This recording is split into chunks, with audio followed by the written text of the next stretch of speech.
وقال الرئيس التركي رجب طيب أردوغان إن من أسماهم برموز الغطرسة الغربية سيدركون عاجلا أم عاجلا أن إهانة مقدسات المسلمين ليست حرية فكر.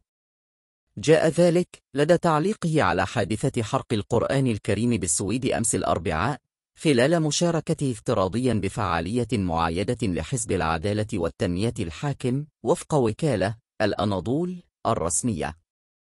وقال الرئيس التركي: عاجلا أم أجلا سنعلم رموز الغطرسة الغربية أن إهانة مقدسات المسلمين ليست حرية فكر. وتابع: من يرتكبون هذه الجريمة ومن يسمحون بها تحت غطاء حرية الفكر ومن يغضون الطرف عن هذه الدناءة لن يبلغوا أهدافهم. ومضى أردوغان بقوله: سنبدي ردة فعل بأقوى طريقة ممكنة حتى يتم محاربة التنظيمات الإرهابية وأعداء الإسلام بحزم.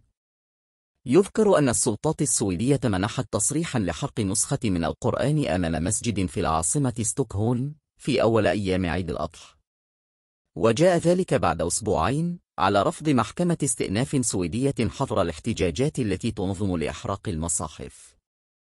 هذا وأدانت عدة دول عربية وهيئات إسلامية إحراق نسخة من المصحف الشريف في السويد، ودعت إلى وقف الإجراءات الاستفزازية. كما استنكرت جهات دولية عديدة تصرفات السلطات السويدية وسماحها بإحرار المصحف الشريف.